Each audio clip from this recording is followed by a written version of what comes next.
We were at a Reading reception over the weekend in the Twin Cities, and virtually no one was masked. It had a state-of-the-art filtration system that used electron therapy or something to supposedly kill off 99% of virus or bacteria. But I thought, well, just in case, I haven't tested. Okay, we're live. We're live. Positive, but All right. it's time to Interesting. I didn't know they just had be that. careful for you guys. Thank you. All right, well, we'll go ahead and call the meeting to order. It is 3:01, and we'll hope that Chris Skildum is able to join us. The first thing on the agenda is to approve the minutes of the April meeting. Now, I know that we made one correction as requested by Commissioner Sullivan, and I would entertain a motion to approve those minutes. I'll so move. Chris O'Brien, and a second. I'll second. Bill. Any further discussion? All those in favor say aye. Aye. Aye. Aye. Motion carries 4-0. Thank you very much. All right, then we have in the packet several policies to review and approve. The first one is the purchasing policy, which is formatted, I believe, off a template that we received. Jason? Chair, no, actually, I don't think that James and I were able to connect and get the document policy. He had mentioned that to us at the last meeting about the framework. So I put this together based on our conversation and subsequent digging. Okay. And I'm happy to, of course, this is a framework, and I'm happy to discuss any of the items here if you have questions. All right. Here's Chris. Very good. Just, I mean, I guess in terms of process, I don't think I saw these documents ahead of time. They were I sent them on to the commissioners. last week. Okay, then I missed them. So, my apologies, my No, bad. I'm sorry if you didn't receive them, but yeah, I endeavor to get them to commissioners by That's what I figured, Thursday or Friday. yeah, okay. So, it looks reasonable, though. Yeah, I had a chance to look over. I found one little thing that Jason then corrected. We're looking at the purchasing policy, which is right after the minutes in the packet here. I would entertain a motion to approve, and then we can discuss further. I'll move approval. Bill, and a second for the purchasing policy, approval of the purchasing policy. Can I? I will. I've read it. I'm comfortable with it. Now we can have discussion. I think I missed a lot in 3 minutes. We're looking at this right here, This whole the document. whole thing. Yeah. So we just did the minutes, and now we're here. It's just the second thing on the Okay. agenda. So you're not that far behind. Okay, great. I'm sure other folks caught the typo, the 25,000 versus 50,000? That was the one that was corrected. Yeah, okay, all right. Director, thank you.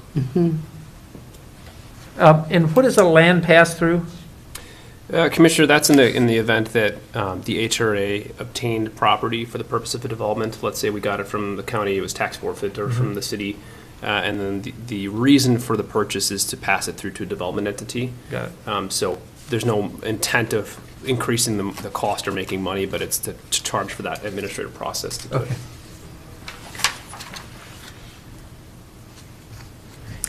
And what are the fees based on? The fees are based on a couple of things. One, my experience, two, policies in the Duluth HRA and others that I've seen. And three, they're trying to reflect the amount of time and effort that goes into various things. So these are fairly standard? Standard, and so, well, standard might be the eye of the beholder to some extent, but this is pretty much commensurate with what I've seen. Okay. And of course, one asterisk or note I should say is the bond issuance. If there's and I don't foresee the HRA doing this, but if there was a significant bond issuance in the 8-digit range, then you would reduce that because otherwise it's quite a hefty fee. But again, I don't think that we would be in that ballpark. Probably not. Should we add, just in case, because I think it might come up that, or maybe we just can reflect it in the minutes, or maybe it should be here, that perhaps these fees could be negotiable, just in the case of a really small project, or, a little nonprofit, or, I don't know. I would suppose that we could waive, it would be, the right of the board to waive a fee for a specific project. To waive it or reduce it, or. Right, yep. I think that could be agreed upon as part of a resolution of a project if you wanted to do that. Okay. I've seen that done. So we don't have to put it in here? Not necessarily, no. You can just say that the board has agreed to waive the standard X fee.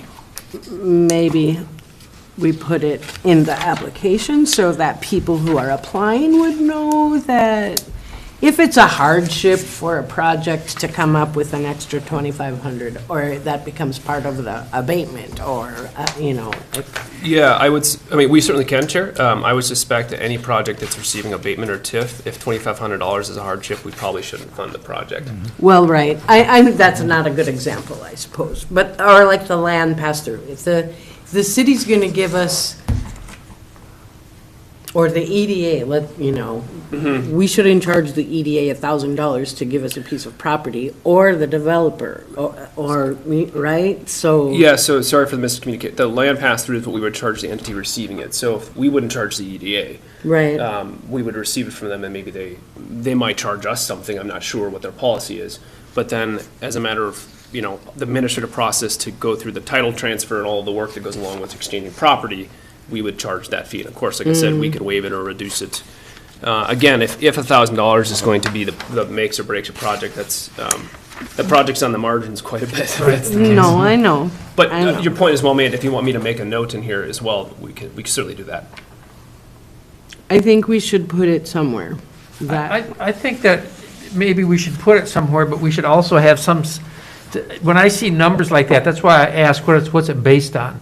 And if we're going to charge somebody, ask them to give us some money, I think that we should validate this. It takes X number of office hours, it takes filing fees, it takes whatever.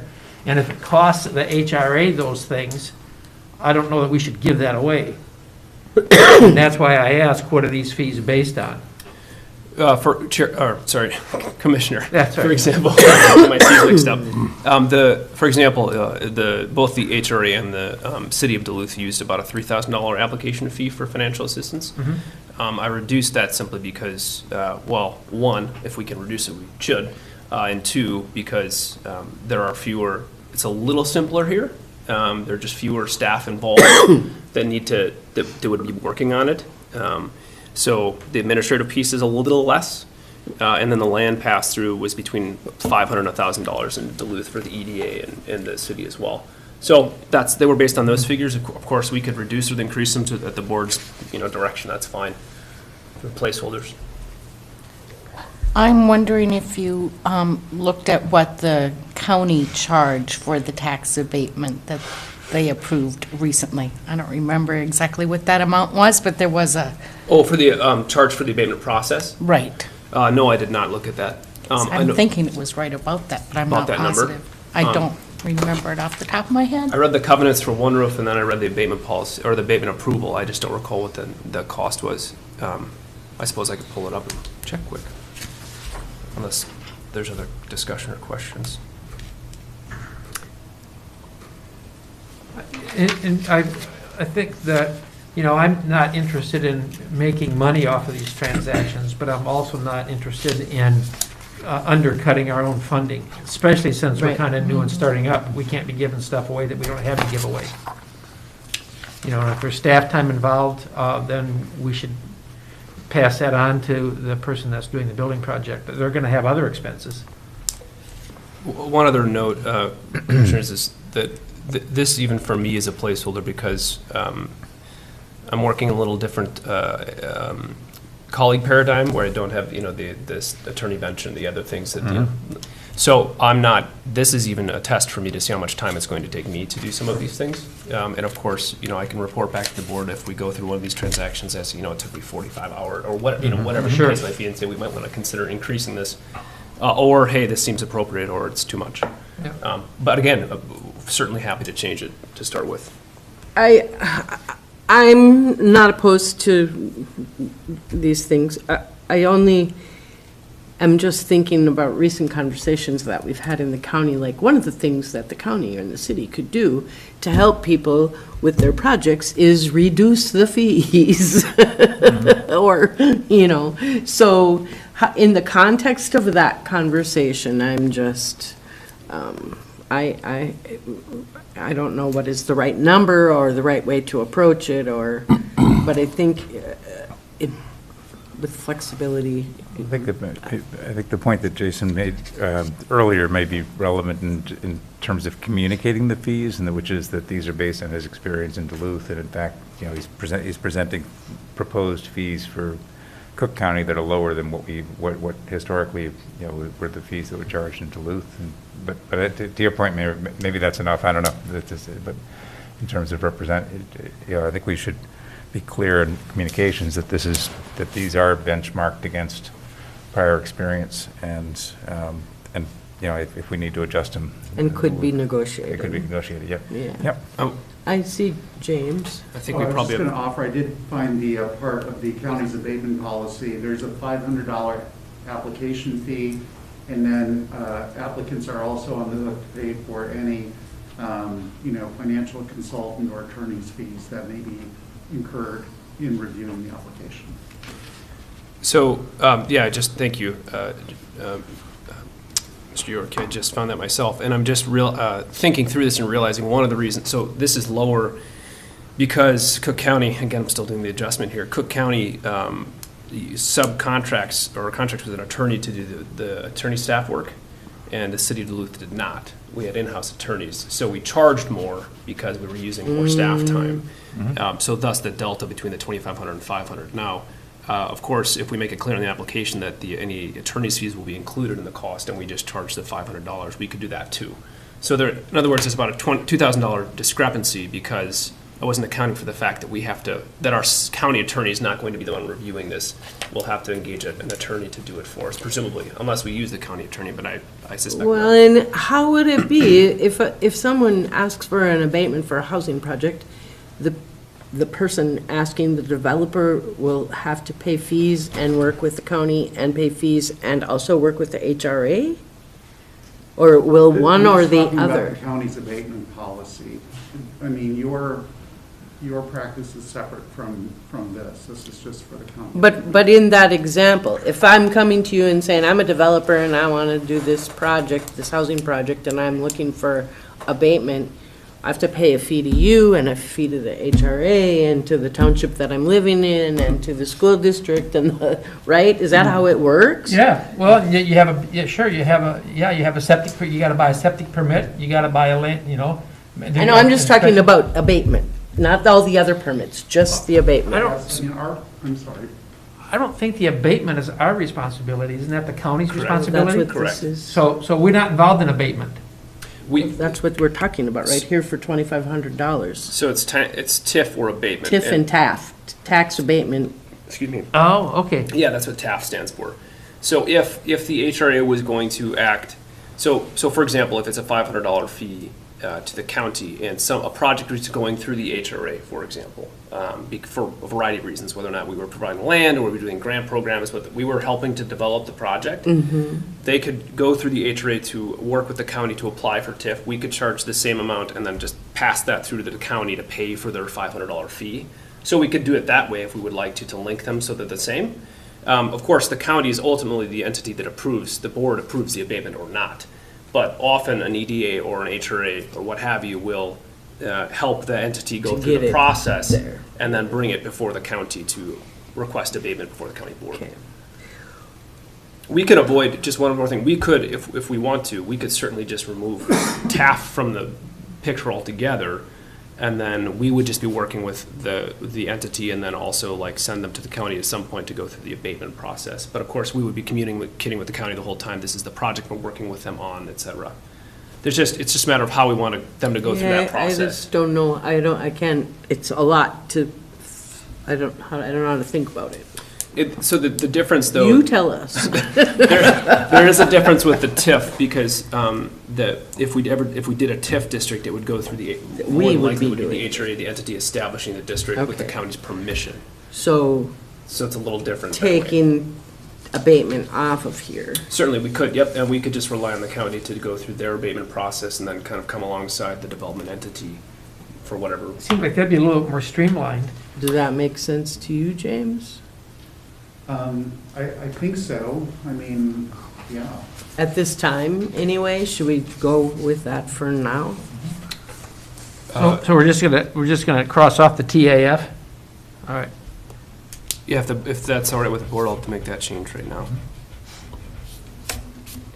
It seems like it makes sense. I don't know. It's a complicated world. That's why we invited Jason to sit at the table with us. To so. confuse us further, fantastic. With regard to the amount, so if we remove TAF, then I would say the TIF district requires a lot more involvement. And so I would recommend keeping that higher. That's a separate ordeal than the TAF And policy. can this fee? Oops. I don't remember. We don't need to go to that level. Don't go in the weeds, Mary. Okay, One point I'd like to, so we should take, I'm sorry, Go ahead. take TAF at the top as Yep, well? doing that right now, sure. Okay. Okay, Bill, sorry. well, just to confirm, I like the asterisk there because pretty much all my experience is when you're borrowing money through the revenue bonds, for example, that might fund a housing project or something else, redevelopment project, there's a lot of expense involved, and the HRA will need its own counsel separate from the county. It'll need a financial advisor, and I just want to make sure all those things are included in this, and anybody who's applying for that stuff would expect to pay it. I mean, they're not, again, if they can't pay those issuing expenses, they probably shouldn't be doing the project. And I've had enough experience, and I've never had anybody come say, "Oh, gee whiz, we can't afford it." And I mean, you expect to keep your own costs reasonable, but they are costs, and I think the borrower needs to just be aware they got to pay those. And we should provide them estimates as we go, which will vary depending on what's going on here, but. Just to, thank you, Commissioner, just to dovetail off of that comment, for context, it's very unusual to do for a TIF district, for example, for less than $750,000 or $500,000. It's just the administrative time and effort that goes into that. So if, again, it's $2,500 is going to break the deal. That's a really skinny deal, and it's probably not a good idea. Right.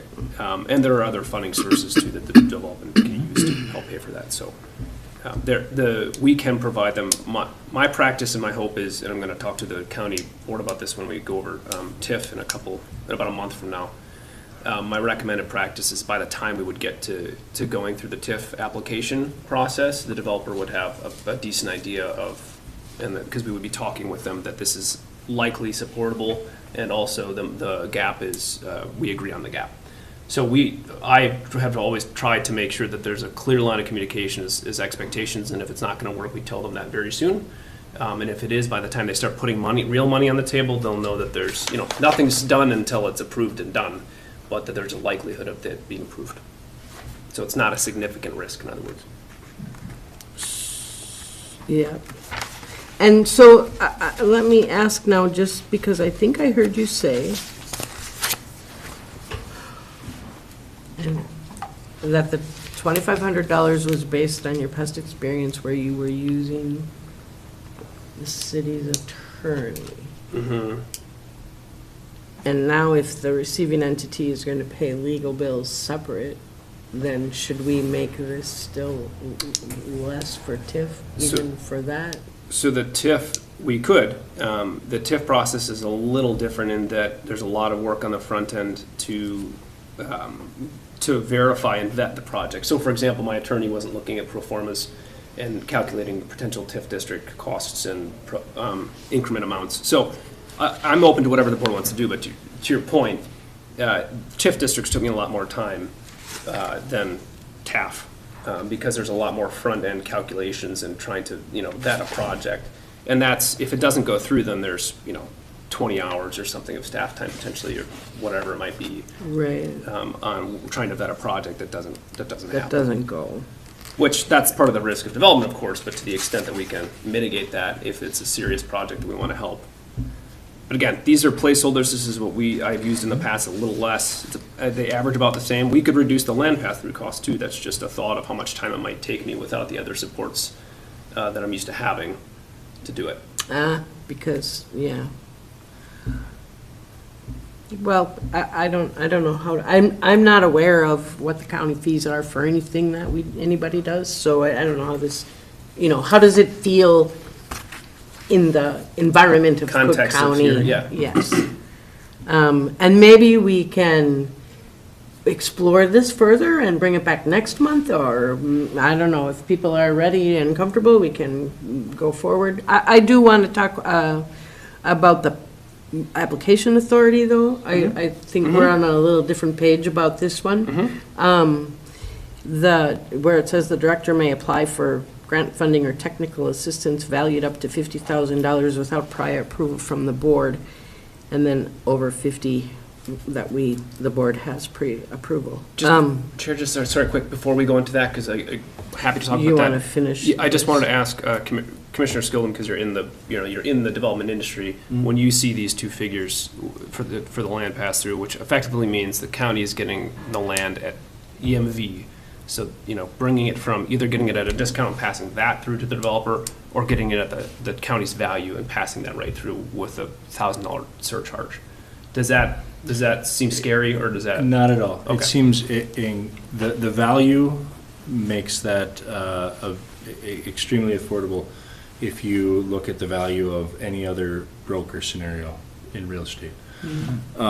That's super fair. And then back on the TIF, that 2,500, I think the same way that is a really appropriate number from my experience and opinion, in that providing it's basically a service of financial forecasting and crunching numbers, that to do that through private commercial financing or any other source is going to cost in excess of that amount.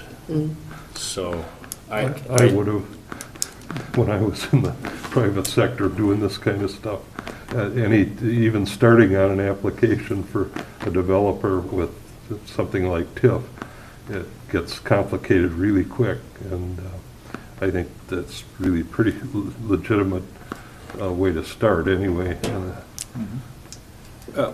So short answer is I think these two are entirely appropriate numbers.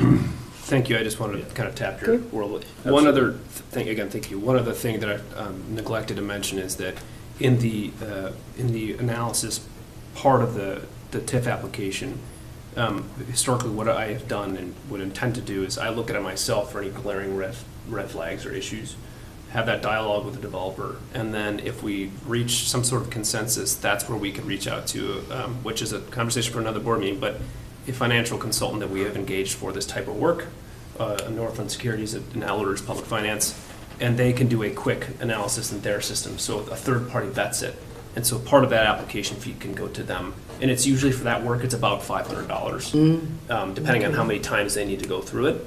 So it's leaving cushion for a third party as well. So I just wanted to sort that before, so thank you for indulging that. Absolutely. So about applying for grants, so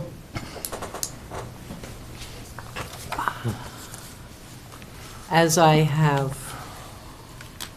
wrote this to you in an email, in this very small community, several of the organizations and entities in the community might be applying for the same grant, at the same time. And I myself sit on other boards that are applying for the same grant that we applied for last week.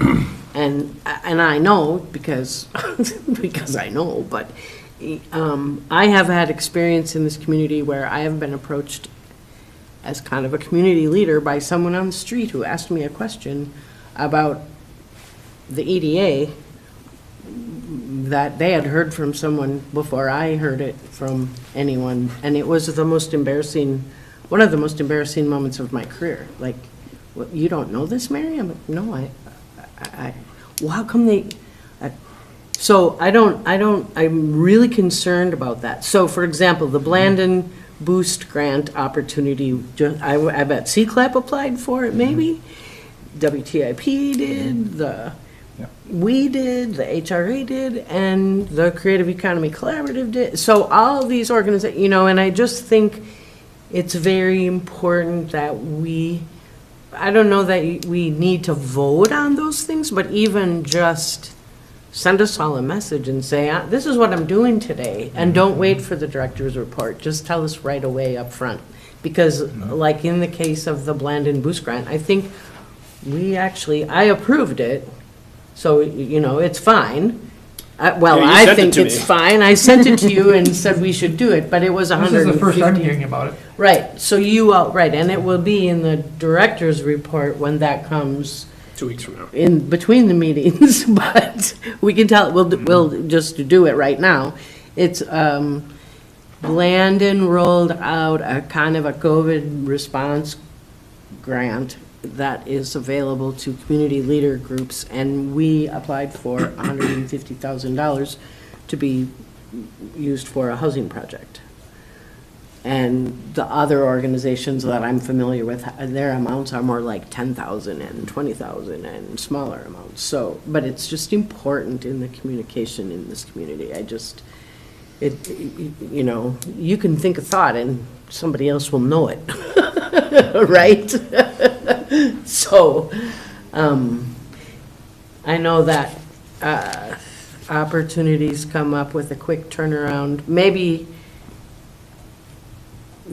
there's just a little something different about that, like, than just applying without any notification to us. I think is just not, I don't feel comfortable with it. Could I just offer, thank you, Chair, can I offer context? I'm happy to change anything, but just the thought process behind this, and then we can change whatever language you'd like. So the Blandon grant is a good example. That closed yesterday, I think. Mm-hmm. So there wasn't time to get a formal approval from the board. Mm-hmm. And so the thought process is, well, let's throw our name in the hat and see what happens. Mm-hmm. One of the, I completely appreciate what you're saying, and I think we have to the extent we can help communicate with other entities. But to your point, there were like 4 or 5 other local entities applying for the same thing anyway. So at what point does it matter that we, because we're all going to be, are we going to convince them not to apply because we want to? I'm not sure what the... No, the point is for our own personal awareness. Sure. So that Lawrence isn't walking down the street and somebody says something to him. It's not to change anybody's mind.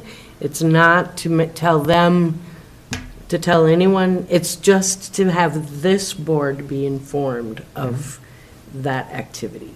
So is the... Always. I think that engenders trust in the community that the board is working well together. What the experience that Mary is talking about that she found really embarrassing as a career, that has a potential for leveling some sense of mistrust for how the organization is running itself. For the organization, like, Yeah. what's up What's with that? up with Why that? don't you know that? Yeah. How can you not know that? Yeah. That was the question. So is it notice or is it approval? Because that's where I'm a little confused. Not approval, I think notice. Maybe we can change this by, instead of saying without prior approval for the board, maybe with a notification of the board or something. Yeah. Would that address the, again, I'm Yes. happy to do whatever Yeah. the board wants. I just want Yeah. to make sure I'm understanding what the goal is. Yep, just notification is fine. So, okay. With, like, simultaneous notification, right? At the same time that you're submitting it, you're telling us that you're doing it. That's all. And frankly, I don't anticipate that happening often. Probably not. But it's just like Well, for example, the Blandon one, we would not have been able to apply for. Right. At least, or we would have had to reduce the amount to 50, which, that's fine. Right. And Chair Somnus had brought it to my attention and requested that we submit something. But if the board's okay. I violated myself in that, Could you say that some other way, please? my own thought process. So, how about, may apply for the assistance up to 50,000 and will provide notification immediately after application to the board. Is that okay with you Yeah. folks? I think it's important to know that we don't want to slow you down when opportunities Right, show it's up. not to put a It really roadblock. is. Understood, and I want to make sure the board knows what's going on, absolutely. So I have no problem Okay, sending that. Right, the other thing that, another instance where it can be communication, someone on the board that the application went to could be a community member. And so what did, so again, what was our application for? What was the scope that we applied for? For the Blandon? Yeah. Oh, sure. Well, Chair, did you want to? No, you go. Okay. The grant opportunity was pretty broad in scope. It was public leaders, I can't remember what the title was. And it was a very short window of time. But our application included the request for $150,000 for supporting a small cottage-style cluster development in Cook County to help with infrastructure costs that will be rented or for sale affordably. And so so there's a little bit of a cart and horse. I've been working on those conversations with several different entities, and so, of course, if we get the award, then I have some things potentially lined up to say, hey, we have more funding, let's try to make this happen. So it was a letter of interest, it wasn't a full application, just notifying them that we're cooking a project up. Yeah, Right, that's yes, helpful. and so now after yesterday, or today, after today, then Blandon will respond to everybody that sent those letters of intent and let us know, each organization, if they should proceed to the full application. uh-huh. So, So they're looking for the kind of projects that they want to fund. they know they're gonna be oversubscribed. Right. So, yeah. Yeah, clearly. It does seem like something we should be doing. That the HRA is finding money like that. Yeah, Yeah. yeah, So- absolutely. I think the notification is fine, and Yep. I And- appreciate knowing about it. Thank you, Commissioner. And again, just obviously this is a working document. If folks would like to change the amounts, I'm fine with that. I had to put something in as a sort of level set, and if you'd like to decrease that or increase, either one of them is fine. But that was just a placeholder. What would be the vehicle if something came up, once this is in place, then this Blandon thing came up for $150,000, and you can't do that without board approval, and the meeting for the board is out 3 weeks, and that closes up the window. Is there a vehicle for us to take a vote on giving you permission to proceed with something like that? Yes, Commissioner, we would have to, so in that instance, if there was something, let's say there was something that seemed pretty viable, and we had, at least somewhat of a shot of procuring the grant, then I would request a special meeting of the board. We would need a quorum of people to convene somewhere, notice it quickly, and that could be the only agenda item, is just to approve the Okay. application. All right, good. Could we get out in front of that by raising this maximum amount? We could, yeah, whatever the board, so what I was trying to think about because the reality is that this $50,000 is not gonna, make a housing development, for example. Right. It's, The thought, excuse me, was that this would be something like technical assistance, and we'd be able to get some consultant work done or something like that with that amount. And presumably, we would be able, we'd have enough lead time, but yeah, to your point, we could raise it. Now, is the reason for approval for a higher value needed from the board because it would naturally consume more of your time and attention and focus to apply for the higher amounts? Or I get what you're getting at. It's a great question. You'd be surprised, Commissioner, how the amount doesn't seem to dictate the amount of work to apply for the grant. Sure. It's the program. Yeah, it could be 2,000 or a million, and it might be the same amount of work. So then I guess why would, if the money, I understand needing approval if the money is going outward through this group or from this group, but what is the reason for having an arbitrary number for application for money coming in if there's not a difference of your resource or time used to apply for that? The impetus for the Roman numeral 3 here was really, I think it was a conversation between the chair and I, just about wanting to have some sort of purview over applications that were going to be submitted. So, you know, that's up to, so for example, some programs at the state require, or some policies, I should say, require board approval.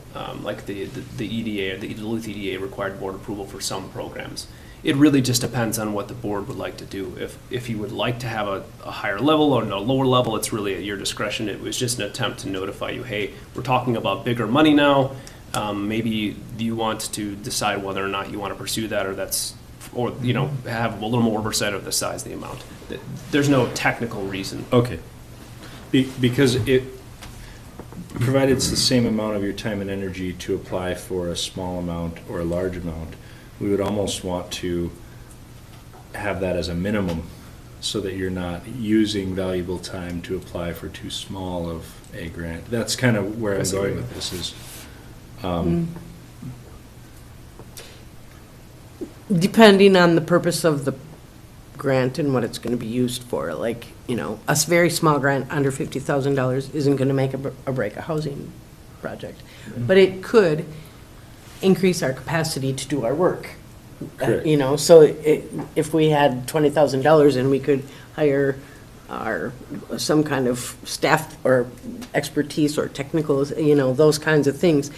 In my experience, having worked at the state, those grant programs require the board to pass a resolution that's included with the application, because the funders want to know that executive directors aren't out there acting solo.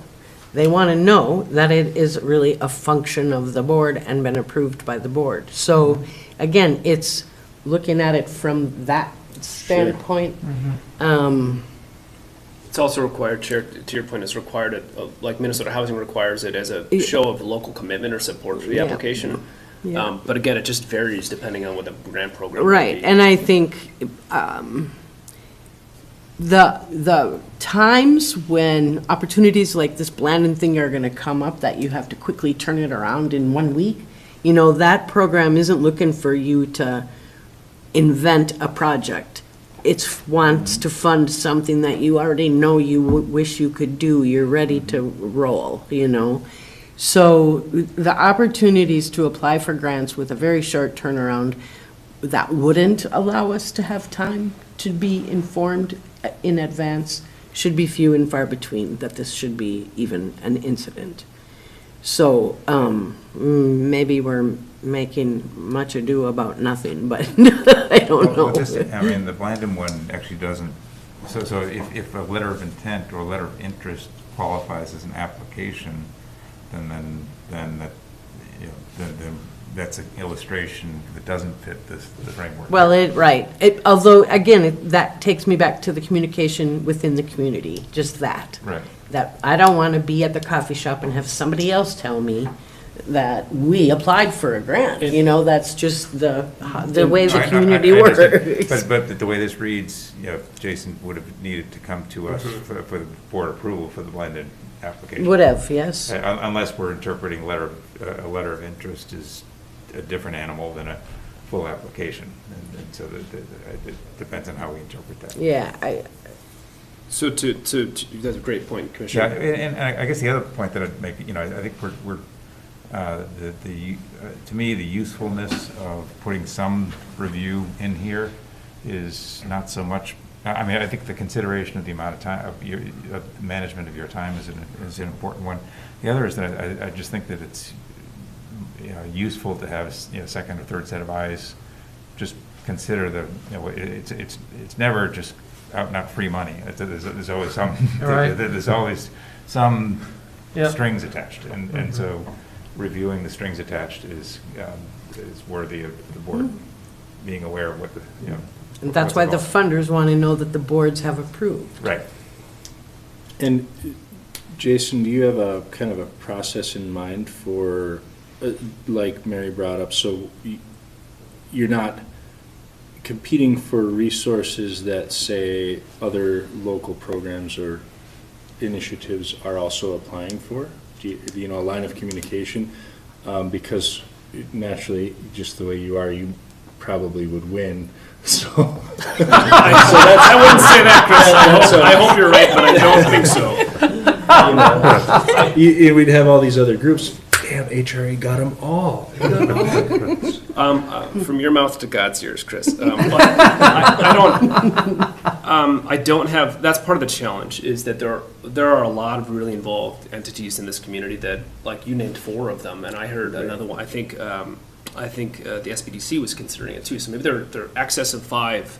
And I don't know all those folks. And part of the challenge is, even if I did inform them, does it become a conversation of who gets to apply, and that becomes a messy thing? So my intent, right, that wasn't your intent, I understand. No. So my intent isn't to necessarily keep in communication with those other entities, because bluntly, I want the HRA to win. My goal is not to be worried about what anyone else is doing, but to help build more housing. No. So if we are more successful, fantastic. Good Yeah. luck, other entities. It's more for the board to be able to communicate in the public. Communication. Yep, we're going after Right. this. And to your point, Commissioner, if we want to add, if an intent to apply or an LOI is, if you would like to be notified of that too, I can certainly put that language in here as well.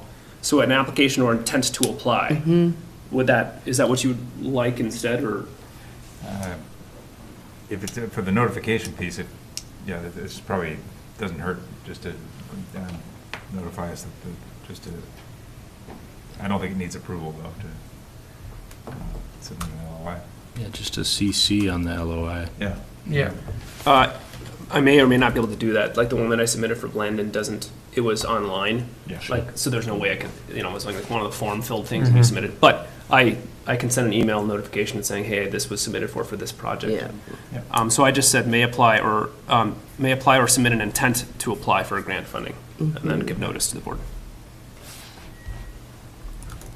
Thank you for pointing that out. Yeah. Thank you for having these conversations. One of the things in the grant process that I was aware of when I worked at Goodwill, and their construction training program was grant funded. And with every grant that they had a wonderful grant writer, but every time they got a different grant, it changed the nature of the training program. Yeah. So when I came on board, that's when I converted it to a construction company that was self-funding. So we self-funded the training program so that we didn't have to keep changing to meet the grant requirements.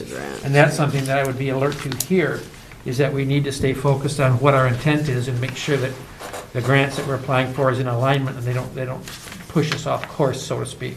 Yeah, and I would love the board's feedback on some of those, especially those larger amounts, like what are we signing up for here, what are the concerns, of course.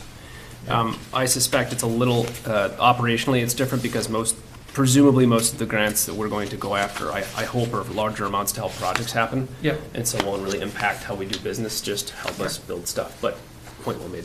Yep.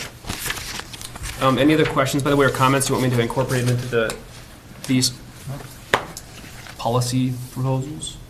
Then just, if this is part of the same discussion, this application form, can you tell us? Sure, yeah. I'm guessing it's based on something. Yes. Real quick, back to It has $2,500 at the end. for applications for grants, even though we can't necessarily be copied to see the application, but if you're going to brief us, can you also brief us on what strings or requirements are attached with each potential grant? Sure. It's easy to forward the grant program guidelines and criteria. Exactly. And to be clear, if I've already applied and sending you notification, even if we were awarded, we don't have to accept it if the board doesn't like the grant. Sure. So there's always an opportunity for the board to say, whoa, I'm not comfortable with that, and we can. Great. So, yeah, if I can send the link, and sometimes, honestly, you don't know. My experience has been, especially with state grants, you don't know all of the strings until you get the award, and then they say, well, here's our agreement that we have to sign. Or worse yet, until you accept the Yeah, right. award. Here's the money. Now give us your firstborn. You're like, oh, that's not what I. Right. But to the extent that I'm able to provide that, I can send a link to certainly. Good point. And as Commissioner O'Brien has said, yes, this is $2,500 is the end of this. This is just a form that I was proposing for the type of information I would need to do a review. Okay. And I'll remove tax abatement from here as well. Okay.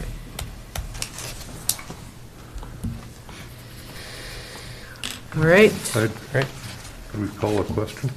yes, I'd call the question, please. all right. In that case, I would entertain a motion to approve.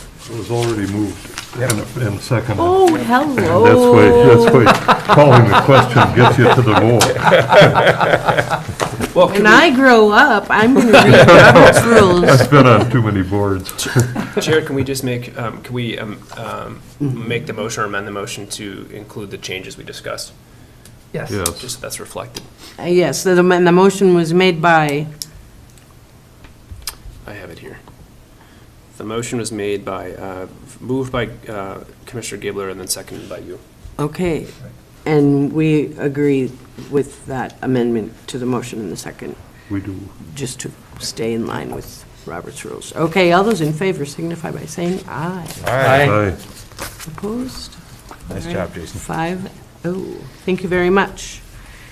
Approve of the updated work plan. We talked about the work plan at our work session the other evening. I don't know if, is that here? It should be attached, Yes, yes. there it is, after the, Oh, sorry, it's after, yeah. after the Little misordered here. proposed mission statement, then is the work plan. And should we?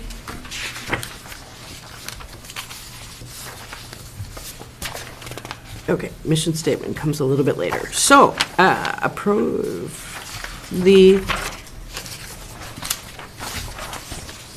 updated work plan, and I have had a chance to look through this, and I did send back a couple of notes, and I Those are believe incorporated in here. those have been changed, so this is a good reflection of the conversation that we had at our work session from my read of it.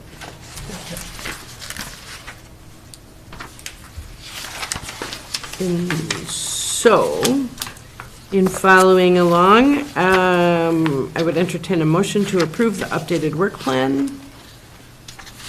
I would move to accept the updated work plan. I'll second that. And a second by Chris O'Brien. Okay, any discussion?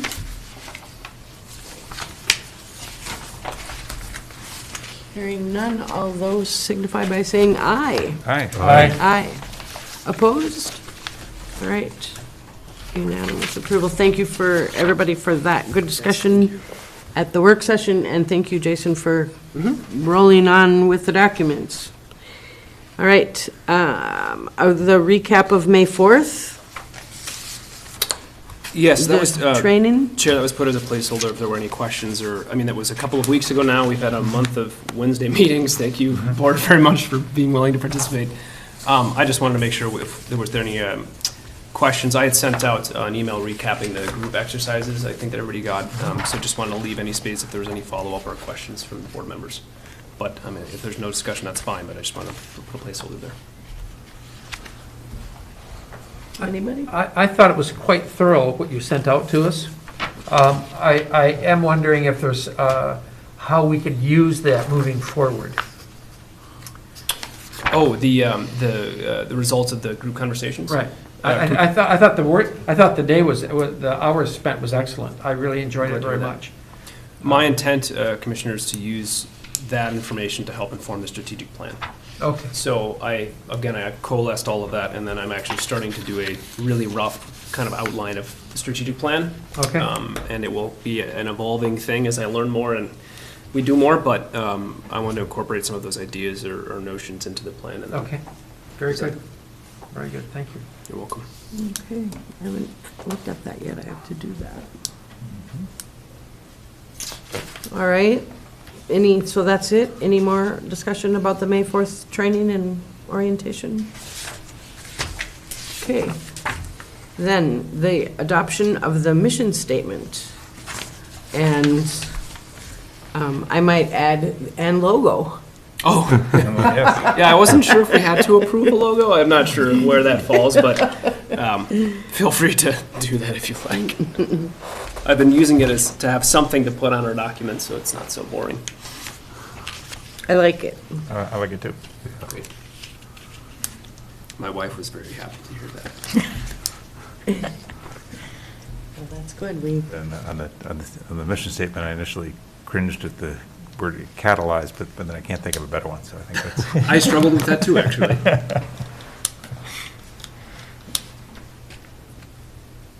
We can, I think it's good. I like it. I like it. and as an aside, mission statements evolve as organizations do. So if in the future we ever want to adopt or adapt it, rather, we can. I had to put something down. Commissioner O'Brien, was that a motion to approve the mission? That was a motion. I move to approve the mission statement. Is there a second? I'll second that. Ms. Skildum, any further discussion? I would just like to comment on, I love the word catalyze. That is phenomenal. As I said, I couldn't think of anything better. It's just phenomenal, yeah. Thank you for using attainable. Yes, That is, You're welcome. yep, That wasn't intentional. Yeah. Yeah. Thank you. And if you think of a substitute for catalyze at any time, No, Commissioner, no, please send it my way. We'll- Lars and I got to duke it out. Yeah. That's right. Can you go home and study See, the look at synonyms of it, yeah, thesaurus right. get a big thesaurus out. Yeah. All those in favor signify by saying aye. Aye. Opposed? Motion carries 5-0. That was Commissioner Doe, it was you who seconded, I believe, is that correct? Correct. Okay. No, I think. No, it was- Skildum. no, Oh, Chris sorry, seconded Chris. it. Skildum. Chris seconded, yeah. All right, the next thing on the agenda is to discuss Commissioner per diem. And is there, did you put a, nope, No, Chair, we had discussed it at the meeting. the We working had meeting last discussed week, it so last week, I just wanted to yeah. put it on the agenda so that folks can make a decision.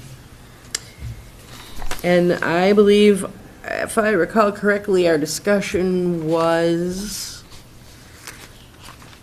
around $30 per diem per meeting. $30 was what I recall Yep. per meeting. Okay. And would there be a motion to set the per diem at that level? I'll move that we set the per diem at $30 per meeting. All right, and a second? I will second that. Okay. Question, Chair? Yeah. Per diem per meeting, effective today or effective as of what date? Oh.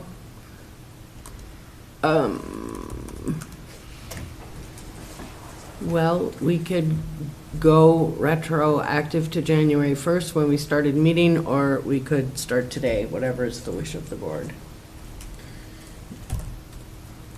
Yep. Let's start today if we could. Start today? Yeah. Okay. Everybody okay with that? Yes. Yeah? Putting a little more money back in Jason's hands. Since for- we don't for have some a expenses. huge budget this year, yeah.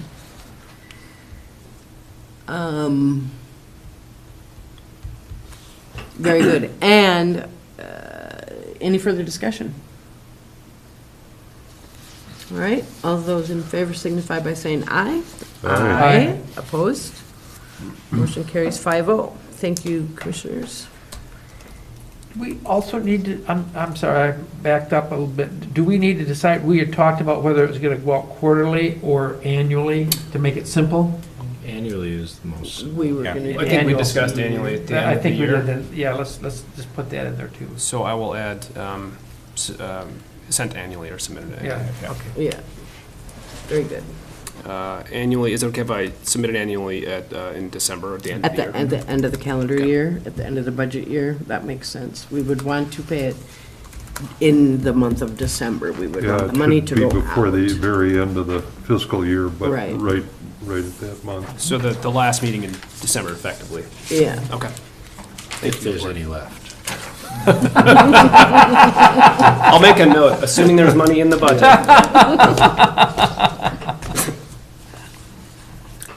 All right, then the next item for discussion is the 2023 budget proposal. We will need to submit our levy request to Auditor Powers by the end of June. So we need to have a discussion about our budget today, and then we need to final approve it at our June meeting.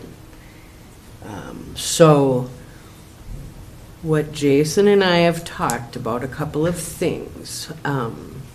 One is as we have discussed this levy change with the EDA for the last, I can't remember, 3 or 4 years, the EDA levy request included $100,000 for housing projects. And we met with the EDA at their recent board meeting, and there was agreement there that that $100,000 for 2023 should be taken out of the EDA levy request and moved into the HRA levy request. So the impact on the taxpayers is 0. It stays the same.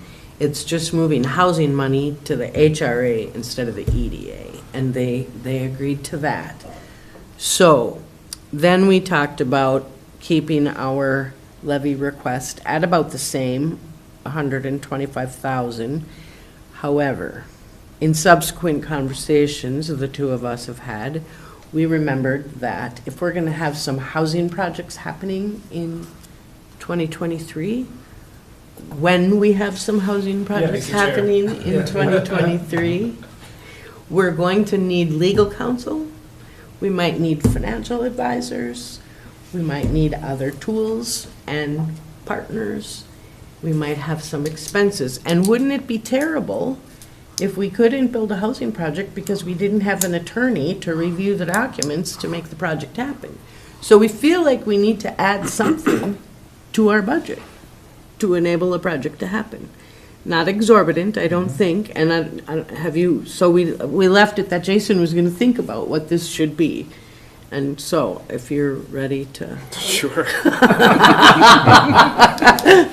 That's how we Happy work. to, Chair, yeah. I think she just threw you under the bus. I like buses as a general rule. I also include, and it's on number 8 on our agenda, the liability insurance. After The conversation. board and officers, Yep. insurance for us. Yep, and for operations, basically, for the staff, the HRA staff. And staff, yeah. And I have connected with Auditor Powers about that. And so I don't mean to jump ahead, I'm just including that as one of the costs. Yeah. And so we do have funds from the 2022 budget left over from salary and fringe from the first 4 months of the year. And I believe that I have worked out with the EDA and the SBDC, the office arrangement that will result in minimal office changes needed as far as carpentry or build out. I have talked with the landlord, and he is interested in extending the lease in 23. One of the conversation pieces was just to ensure that we weren't going to invest in a space that he was going to have us vacate the next year. So he's provided his intent to extend, and we'll be renegotiating the lease in, I think it's January. And there is a clause in the lease that restricts the amount of increase in the rent. It's 2%, or it's right in the lease agreement, so. If probably during the lease term, but if there's a new lease or the lease is up, we'd have to renegotiate what that is. It's for the, Oh, it's if we do renew? Okay, I haven't read the lease, Chair, so, yeah. as I recall, that was. I'll have to ask the EDA director for it. Having said all that, I think it's likely that we'll have, and we haven't figured out quite what the lease cost is going to be for the HRA yet. I'm still working with Beth Drost on it. The EDA board seems very amenable and flexible to that. So we have between 25 and 30,000 left, I think, in the budget, give or take, that are not committed for various things. So I just want to point out that will be rolling over to the next year. Have we confirmed that with the county? That the levy That any amount, balance remaining in our budget rolls over with it, we don't lose it? from my research, that if there's a levy amount that was levied for this year and it wasn't used, it doesn't go back to the jurisdictions, right? Correct. It stays for the HRA's budget. Okay. But it wasn't levied for the HRA. It was levied out of the general fund, wasn't it? So, I thought there was an It was HRA levy, designated by the board for Okay. the HRA. but not to be explicitly spent in 2022 fiscal year, right? I haven't looked at the resolution. My expectation is it would roll over, but that's, I would hope it did, but I just know double check that. other departments don't get to necessarily do that, so. I And think it'd this be- was funded like another general fund department, was my understanding. I think it'd be better to move ahead as if it's not gonna roll over, and if it does, then our budget's a little, because I think that we're gonna have some hidden expenses in this next year. So I think that whatever we're gonna do for the budget for 2023, we shouldn't count on that money. That certainly would be a question we could raise at next week's board meeting and get the board's feedback on that. Because I think there was sort of a desire to make sure the HRA was able to use that funding. And if it doesn't all happen this year, I would think the board would generally want to enable that to be rolled over. But they would need to have that If the discussion. HRA, if the approval of the county board of the HRA request was similar to the EDA request, because it's its own levy, then it rolls. But I don't know how you did it. I can't remember. I think it was, I don't It know. was in the general fund budget. It was? The commissioner is correct. Yeah. So it But wasn't maybe an we HRA did levy. a special resolution, because Yeah. I actually had this discussion with Brady about the EDA budget and how that works. And Okay. I didn't think we did the HRA exactly the same way, but Okay. And I can't think it remember. probably could be solved with a board vote of, Next week? Yeah, well, I'll bring it up in my report next week. Okay. That'll be good for us to know. I will, Chair, I'll also look at the resolution to see, it might be ambiguous as It might far as be. they might be committing it, and if it doesn't explicitly say how long or if there are expectations, then it would be strange to say that it would automatically revert back to the general fund if it didn't explicitly state that in the resolution, but either way, it might be worth the board clarifying and dedicating those. We that's what need I'm to do thinking, that. just Yeah. bring it up and make sure Yep, we're all okay, on we the need same to do page that. with that. And then, Commissioner Doe, as much as I would like to agree with your sentiment about our levy request for next year not being based on whether or not we roll over $20,000 or $25,000, I believe in the political climate of Cook County, and when it comes time for levy and property tax discussions with our citizens, that if we have a rollover, I think we should be transparent about it, and we should account for it, and we should show it on the document that we bring to the county board, and not, I agree with and, that. and not do what you said, not base our 2023 levy request without it, or absent of it. I think we need to, I think that we should absolutely be transparent about it. That's not what I was saying. No, I know. What I'm saying is that as builders, you have a contingency fund when you're building and going into unknown space. And we are moving into 2023 unknown. We do not know what our financial needs are going to be. And my suggestion is just a suggestion, is that whatever we can do so that we don't get stymied in 2023 because we're short of funds. right. And I'm not saying that we shouldn't be transparent about it. I No. just think that we can't be too tight on something because we're going into the unknown. Right. And I didn't mean to say that. You said that we Yeah. should be. Okay. I didn't mean, I knew you didn't mean that. Yeah, all right, thank you. Okay. Could I ask, the transfer of 100,000 of the EDA money to the HRA, how is that going to be accomplished? Is our levy going to go up from 125 to 225,000 as an HRA levy, and theirs will go down from whatever From it is 300 by to 100,000? 200. Okay. Yes. That's clear enough, and I think Yes. that's, And that will be very clearly, so what happens is the EDA prepares its levy request and presents it to the county, and we will do the same thing, and we'll all work together to make sure that that's clearly stated on the EDA document, that this is a $100,000 reduction from the past 3 or 4 years, and that the HRA will state that this $100,000 is a lateral movement from the EDA over to the HRA. That makes sense. Okay. I had another question, maybe, I'll probably have to look at the resolution. So to be clear, there is a levy was passed by the county board, which to allow the HRA, an HRA levy was approved by the county board, right? We don't remember. No, it was not an HRA levy.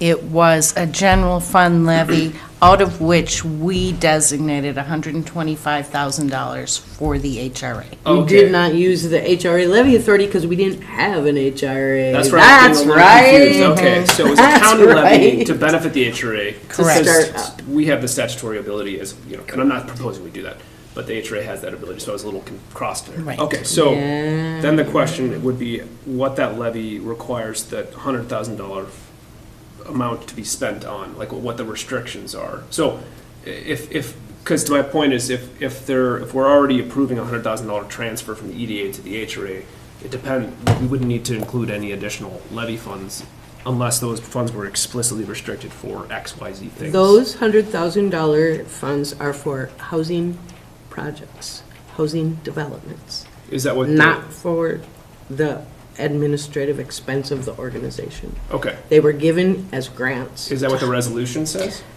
The resolution, the way the county board approves both the EDA, well, currently just the EDA levy request is they have to present their budget to Line the by board, line item. and we approve that and grant that request. So was that $100,000 line item just $100,000 housing? Housing development Okay. projects. I just wanted to be clear so that we're not, it looks like we're not doubling down on certain things. Yep, Or no. doubling up, rather. No, so it will enable the HRA, when we prepare the written request to the county, we will show the similar or more, 125,000 that we have this year for the operations, for the administration, for the work that you do. And 100,000 will be for housing project development, housing projects, whatever are the words, I can't remember. But it's to be given as a grant to enable a housing project to happen. Got it. So I guess that answers my question, which is that the 100,000 cannot be used to pay for the legal and financial costs that, No. okay. Those amounts of $100,000 were given in grants to One Roof to help them with their housing, the houses and the apartment projects. This year, Hamilton Habitat has received one of the $50,000 grants. The Bluefin Project and the Saba Village, the two projects in Tofty, have each received $50,000 grants. So it is both, it's a small amount in the overall cost of a $3 million housing project, but it indicates the level of community support in a grant application to have local funds available. And it, every little thing helps. They won't say no to Yeah. receiving it. Developers won't, Right. And, yeah. So just I'm sorry, Commissioner Wyatt. Just another question off of that. Let's say, take any one of those examples, would the developer be able would they be able to use that money to cover our expenses, let's say legal expenses that were going into the cost of their development? Because we've made a requirement that our costs need to be in their pro forma. And would those grants be a way of covering our expenses and as a part of the overall pro forma of the project? I mean, it seems like that's a reasonable approach for getting, first of all, some legal and financial assistance if we need it while the project is going on, because that's where you need the consulting work is working, through all the details before there's a closing. At the closing, everybody settles up and money changes hands, but at least the commitment, it'd be nice if the commitment could be made before the closing that, this is an eligible expense for your pro forma to the developer. And I'm not saying we do 50,000 because our legal costs were 50,000. It just, I'm looking for a source of how we're gonna pay, or commit to pay lawyers and financial advisors who do work for us, prior to a closing. I would think that if, I would be against that if that money would be spent before something was built. In other words, if a project didn't come to fruition and we'd already granted that money to them and that money was gone and there was no project standing there. The dollars in these cases that I'm speaking about historically have not been released until the house is built. Okay, yeah, Yeah. all right. I think it would be up to us if we wanted to create the criteria and eligibility for which the funds could be used. In the case of, I don't know about using it to cover our costs. In the case of, for example, One Roof, those grants enabled One Roof to pay down the cost of the house to the buyer because the last two houses were in the 105% AMI. And the people who live and breathe in the 105% AMI didn't want to live in that neighborhood.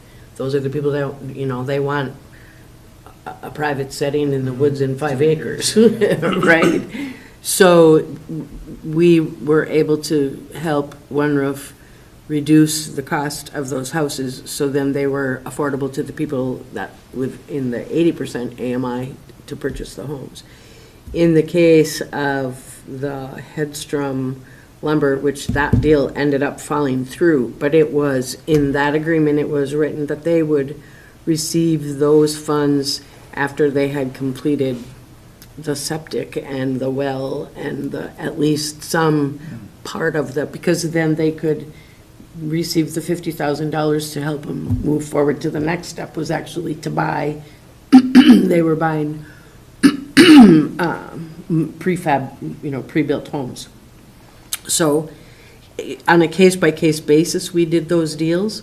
And the funds, again, the funds were paid out when the EDA received copies of invoices from the developers for work that had been completed on the project, to bring not, like, maybe not all the way to a certificate of occupancy or something, but, that at least some significant work had been done, that it would appear to us that it wasn't going to stop. The project wasn't going to stop. It was going to be finished. So. Question? I'm just, because this is kind of a tricky issue if we're talking about budgeting. The likelihood is that there's going to be significant dollars spent on outside services to support potential projects, and some probability, less than 100%, that those projects are going to come through. And so, if they don't come through, then it's our problem. If they do succeed, then we get reimbursed. So I'm just curious, how did the Duluth HRA handle that in their budgeting process? Well, the Duluth HRA had a levy, and so they built that into annual costs. So maybe one way we can think about it is the $100,000 that we're talking about that's going to be swapped, I suppose, from the EDA to the HRA. We can restrict those for hard costs, so that we can show the public it was invested in those 2x4s, whatever it is. Yeah. So what we're talking about is soft pre-development costs that are the HRA's risk, that we engage XYZ consultant or attorney to help draft something, and we could have a deal get approved by the county board and circumstances change and it falls through. Yeah. That's part of the HRA's risk in doing business, and of course, to the extent we can get grants or other tools to pay for those ahead of time, where that's possible, fantastic. But we built it into the budget. So by way of example, we can probably estimate a couple of professional services that we're going to need, and then say, let's just build into the budget that we're going to do a professional service agreement with, just for an example, insurance attorneys and finance consultants. So those are probably going to be needed for any project at some point. and we can say, we'll do a PSA for each of those entities up to a certain amount for the fiscal 2023 year, or whatever it is. And then if we get to the close to that, we can amend it if we have the room in the budget. But we'll probably have to build that in without identifying a source, because if we can't secure an outside source, we have to be able to do the pre-development costs on the front end. And if we can get them reimbursed through negotiating through the project, fantastic. But if we can't and it falls through, we obviously have to pay for the services. Well, actually, that's not necessarily the case. I think going into the project, you may be able to find lawyers or financial consultants who would take some of that on spec themselves to get business. And that's, I'm not saying it's a done deal or anything, but that is usually subject to negotiation. Now, our negotiating side isn't real strong because we're small, and there's there's probably a limited amount of this work for anybody who's doing it to invest a lot of their own time on spec, but it's at least worth thinking about. But my point when raising it all was just to think about this as a budget matter, because this budget is pretty tight. At 125,000, there really isn't going to be a lot of money to if we have to pay outside consultants. I mean, that's just a point, and we just need to face it and deal with it somehow. Chair, go ahead. I was just going to say, Commissioner Gibler, that's a good point. I have never seen, in government work, I've never seen a contract on spec from an attorney or from consultants. And it's not saying it's not possible, but I think one of the reasons is because if things don't work out, that can put a bad taste. There's a sort of an image and a perception, an optics problem. If we're not successful, and then we're burning bridges with attorneys, or so I know, for example, that Ehlers Finance would not do a spec. And the other part of that is transparency with the public about how much we're agreeing to pay up front for services. And your creativity I commend it, because we're trying to figure out a way of doing this without spending a lot of money on the front end. My hope is that we can use perhaps the rollover, if we confirm the board is comfortable with that, to do the first round of this, and then through projects, through co-development, provide some revenue to fund future such services. I'm trying to find ways to not increase the levy. I want to be able to justify our existence by the work that we do. But I'm open to those. If you know an attorney like Mr. Smith in town or something who wants to do that on spec, I'd be happy to talk with them. I just suspect they're busy enough that they don't need the risk. No, and I don't think they've got the expertise either, to be honest. So you got to be careful. Right, and you might, and they need to pay for that risk as well. So that at the end, the legal costs might be substantially higher than if we pay them up front. Commissioner Hawkins. I just wanted to give some background on the EDA $100,000. It wasn't always used just for housing. And I think it would be very easy to take that $100,000 out of the EDA amount, move it over to the HRA, and have you come up with a budget that makes sense for this HRA, whether it's $100,000 set aside to give as out as grants, or using a portion of that, an estimate for your soft costs, which goes to my next question about financials. And where are the financials for this HRA, and will that be included in future budgets of where we're at, what we've spent, and a detailed your best guess of what you would like to see for a budget for 2023. And maybe it's over $225,000, because that's what you present to us, and then we go back and say, well, you know what, we can't do that. What would we cut?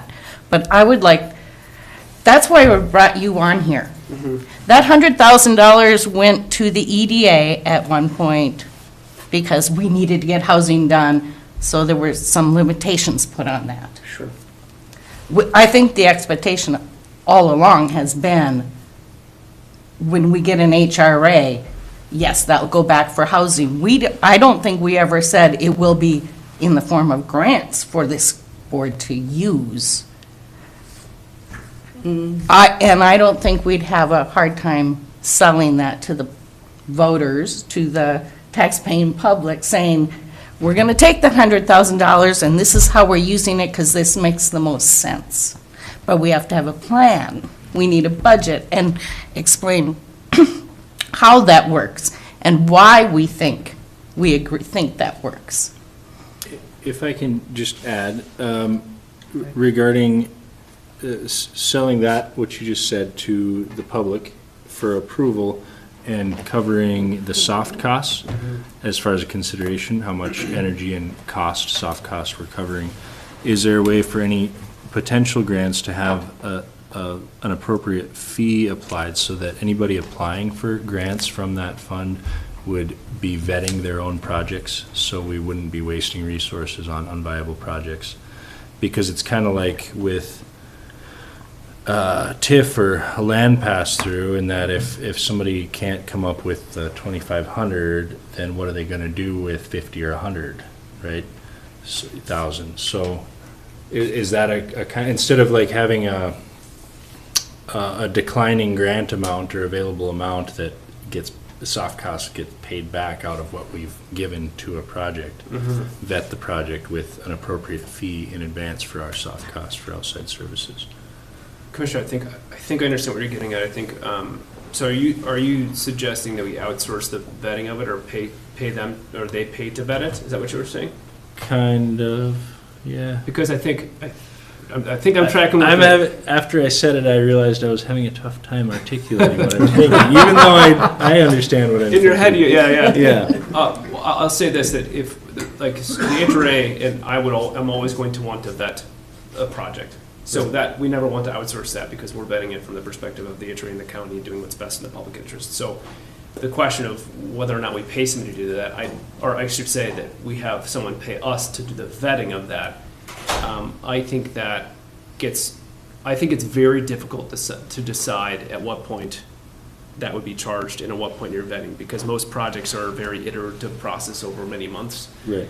And so no one's going to, I mean, I'll ask you, if you had a brainchild of a project that you wanted to stew on and wanted feedback on, is that me vetting it? If you just reached out to ask about it, do you want to pay a fee? Or no, not necessarily, but for submitting a formal application that would need review through outsourced services like attorneys, financial advisors, things that we can't do in-house, an appropriate application fee to make it real. Naturally, this should be like an open conversation with anybody. It takes all kinds, and you should be hearing from anybody that has ideas and talk with them.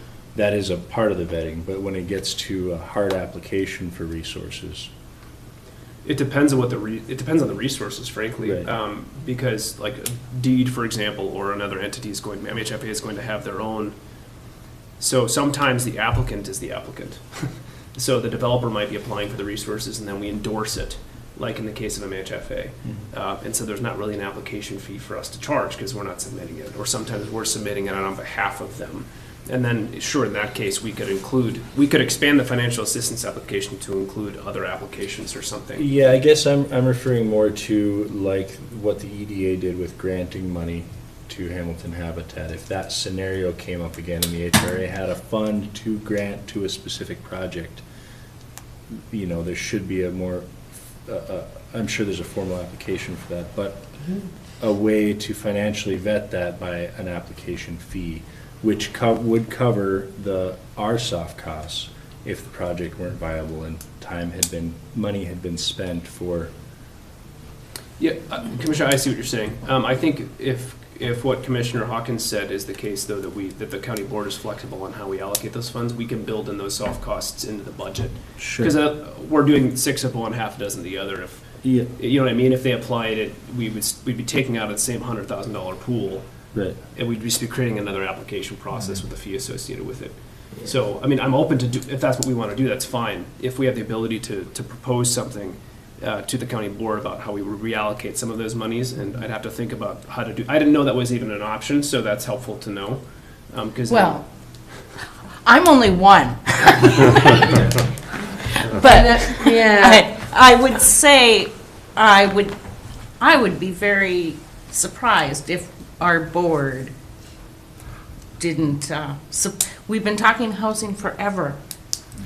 and we want to And make this work. I don't know, I'm not trying to muddy it up, I'm trying to wrap Totally. my own head Yep. around it Yep. so we do it right. That's- So yeah. one thing too that is great to, and I believe we will, organizations like this do find ways to bring in money from other sources other than the levy.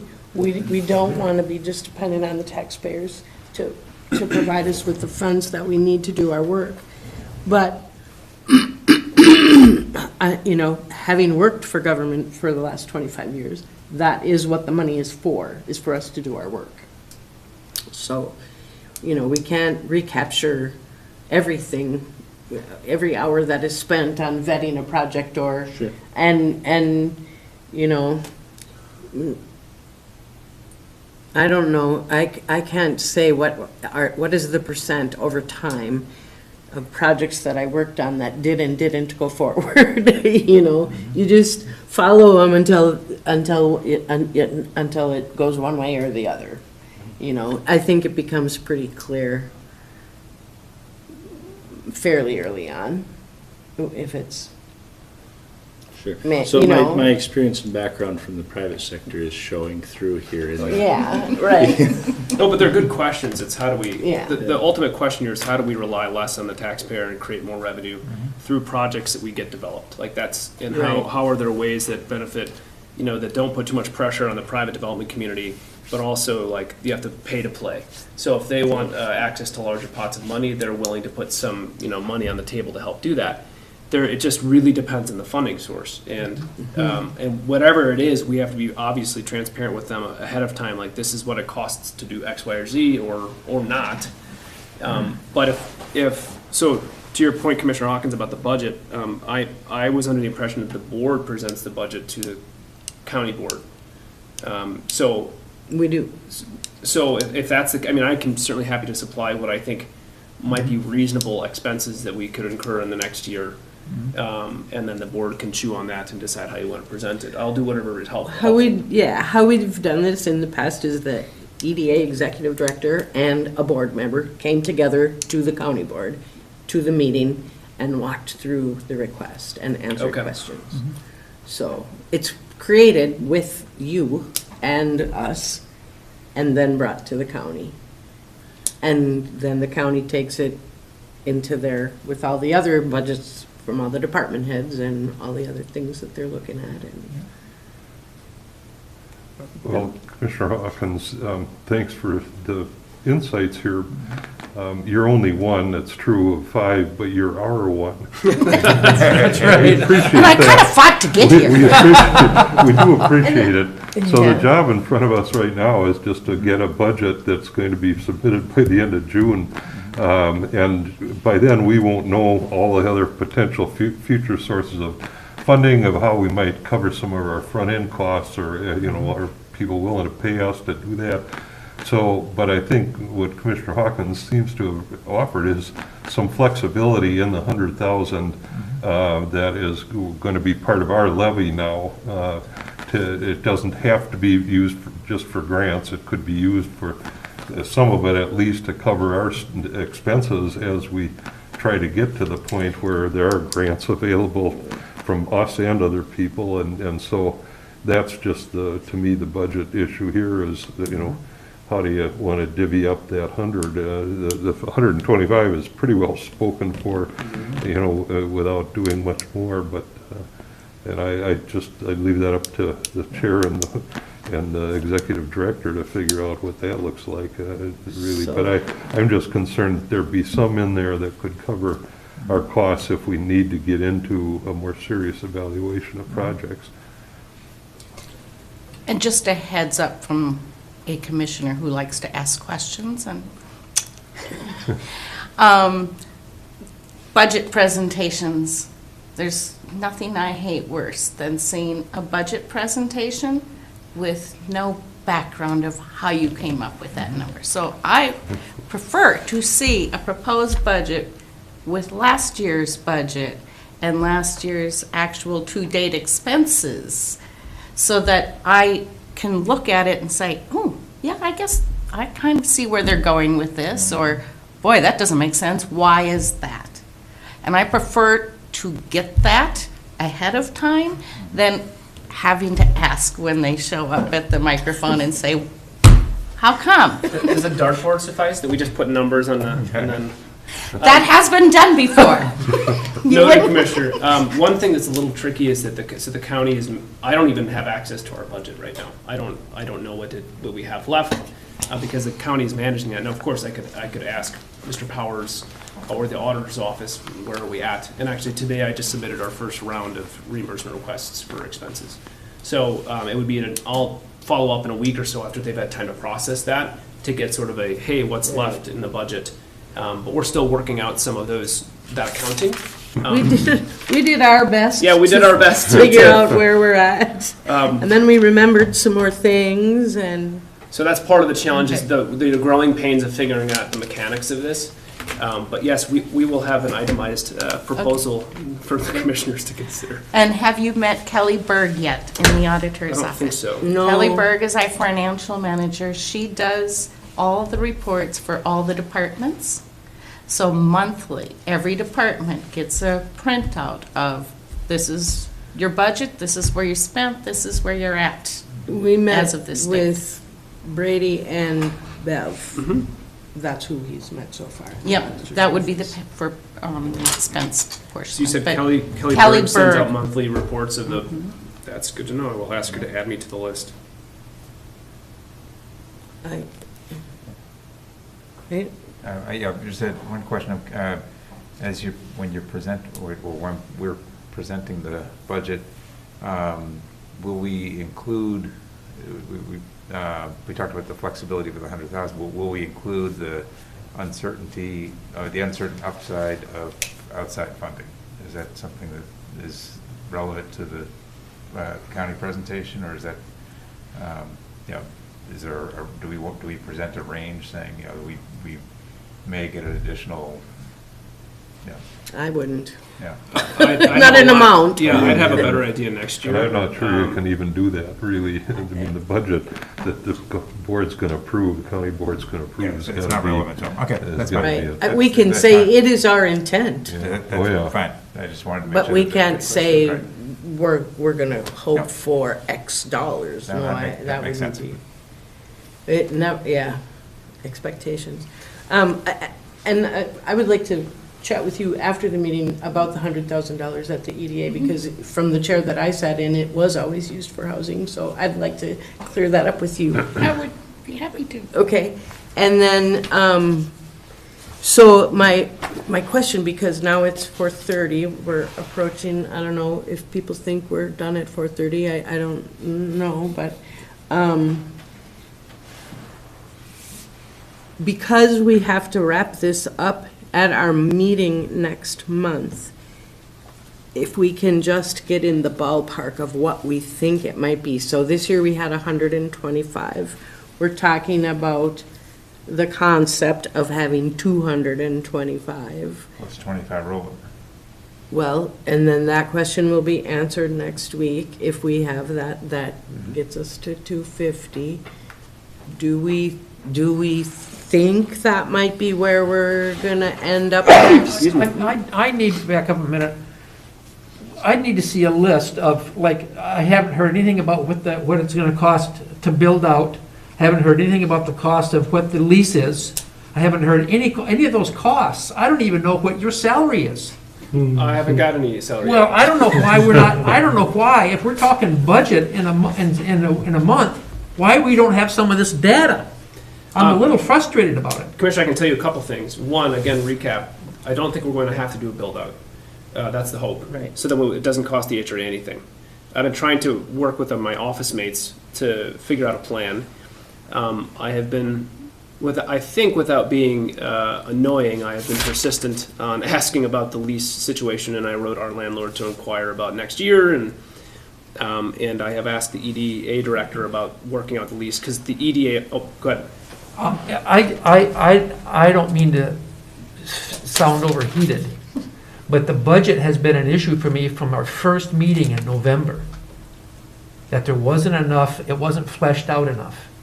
There was too many variables in it, too many ranges of things. And now we're 6 months later, And I don't see any change in that, in terms of as a commissioner, being informed about what the budget is. And we're talking about having a budget ready by in a month. At our next meeting, we got to vote on a budget. So we're going to need, I feel, I'm going to need, I don't know about the other commissioners, I need more data way before next month so that I can be intelligent about the discussion. Well, what data, I completely understand. I'm also trying to get my head around how this budget is supposed to work. Right. What data would be helpful for you? I mean, again, I submitted a first reimbursement to understand how much we have spent. I need to get the data from the auditor's office about our actual budget as to date. And I can get that in the next week for sure, and send an email to commissioners and say, this is what we have, these are our expenses to date. What I can't tell you yet is the lease cost or any build out, because I haven't been able to get that yet. And I don't think there has been any other expenses we have incurred that I haven't submitted reimbursement for. Well, I haven't seen the reimbursement. I mean, I It was haven't. just today. Wait, Can I offer a suggestion, which is that I think, what we've been talking about up to this point really has been sort of a top-line budget number. Like what can we sell, and I think that it's incumbent, and to your point, Lawrence, I think we need to quickly turn around a more detailed budget that fits the top line. So assuming that you've got the flexibility of 100,000, we need something to look at to say, here's what we're going to spend over the next year on salary, benefits, build out, outside services, grants, and so forth. And then that's something that we can review and approve at the next meeting. But that should be the expectation. So a suggestion, just something I do in my business as a matter of course on the 1st and the 15th is we generate balance sheets and P&Ls. Maybe just between you and the auditor's office, as just a matter of course, we can see a balance sheet for that, with kind of a expense report and kind of ongoing bottom line. We've been discussing the top line, like you said. If we just can see an ongoing bottom line twice a month, I think that would solve a lot of your concerns. and the other thing is the liability insurance. Right now, we are all sitting here with our personal finances at risk. That needs to be a line And I've been item. after this again for 6 months. I had to make calls to the attorney and then to Brady Powers. I made those calls because I couldn't get any action on that. I want to know what that's going to cost. Commissioner, that's why it's on your agenda today. Yep, I see Because it on there. I likewise want to protect myself. Yeah, absolutely. In the HRA. Absolutely. I'm still learning what we don't have and don't know. Right. And so I completely appreciate where commissioners come from. And Mr. Skilden, Commissioner Skilden, both. How about, so this is how we did it at the Duluth HRA. Every meeting, every monthly board meeting was included just the budget as an attachment.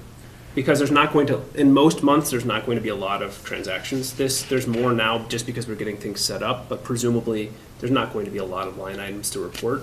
So are commissioners comfortable with me including a budget report every month and then going through that? And I'll send it to you early with the rest of the packet, so you have a week to look at it. I guess I'm confused. Maybe it's just nomenclature. When I say budget is sort of a once-a-year thing, and then financials is what financials, actual spending against the budget.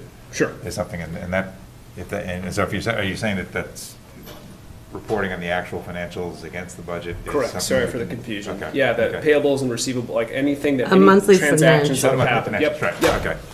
And that's very consistent with other public boards I've been on.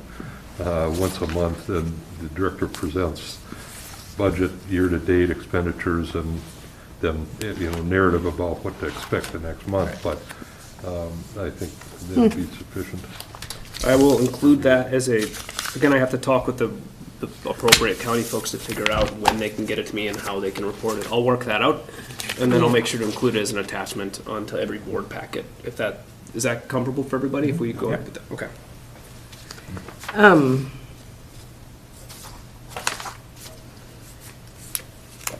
Yeah, I think that, again, I would just remind the board that a year ago at this time, we still didn't have an HRA. I understand that it's frustrating. I understand that things aren't happening in a timely manner sometimes. But I think we've done amazingly well to get to where we are. And I'm very grateful that the county is helping us with our financials, because we don't have a lot of money, and for us to have to go out and pay for a bookkeeping and accounting to produce those monthly financials and help us manage $125,000, we can't, like, it would be an irresponsible use of the people's money. So, you know, we just haven't, Jason's only been here for 3 weeks. So, you know. Chair, I'd also say that, you know, this is a balancing act. We're expecting Jason to be out creating deals, and we certainly need follow-up on the budget and financial statements and all that, and that hasn't happened yet. I'm not real troubled by it. You know, I think we're setting some expectations here that we need to set and get some progress on both fronts. And Yeah. I would say my experience with Kelly Berg has been top-notch. Oh, watching her Kelly's phenomenal. work on the Absolutely. revolving loan fund for the county that I've been involved with, and if she's able to do it, I would have 100% trust in her, to be honest, and so I think she'd be the key person. Yeah, so I think what we can do is, we can learn from the county board next week about the potential of the rollover. We can, I'm sure, soon get a status report of where we're at. I could make my own stab at it. Well, I have it right here, but it's not official, and I don't think I should share it because Don't show it to me. it's Mary's messy math paper. But let's do everything we can so that when you send out the director's report between the two meetings, we can have our first draft stab at what we think our levy request might look like for '23 and what we might do with it. And maybe we can have this mid-month financial report available if Kelly can get it to us right now. There's a lot of people working really hard, doing way more work in this building than you can possibly imagine. So I don't want to say Kelly's going to get it to us right now. She's going through an audit right now. Yeah. There's an audit, I hate and that there's word. redistricting, and the elections go through the auditor's office. I mean, it's like, it's a nice thing for us to say, we'll do this in a week, but, you know, I also want to manage expectations. But I think that I think that, sorry, I think the Kelly piece of it, I think is a lower priority than getting the budget that we. Well, right, there's both. I mean, the Kelly piece, I mean, I'm not too concerned if we're wasting money at this stage in the game. Well, I can tell you what we have spent. I mean, I don't mind sharing some of this, for you to No, know. but I Jason's think- salary, I mean, if you want to go, maybe it's No, not I time to don't- do this now, but I don't think we know, my point is that the financials at this point that's one set of activities. I think a higher priority is getting the line item budget Yeah. together. That's on Jason Yeah. now that we sort of settled on what the top line number is, we just need him to come back to us and say, here's what I would recommend for 2023 in terms of a line item budget and then that's something that we can chew on and I'm happy to do that. And I have learned about the budget, at last week's meeting, I learned that we had to have a budget prepared, and it was coming in July. June. Well, the board approval is in July, as I understand it. The soft version is in June, and then you actually formalize the budget. So what I will do is follow up on all the items we talked about. I'll try to get salary fringe information. I don't even know what that is. All I have is the budget that's on the HRA website. we know the salary, we don't know the Fringe, I don't have the other details. But I'm going to send to you the Excel sheet that I have that I'm tracking the expenses that I know of. And I'm happy to send that to folks. And then I will also include in the packet, if we can, Kelly Berg's information, whatever that may or may not be by the time we, by the board, I should say the director's report 2 weeks from now.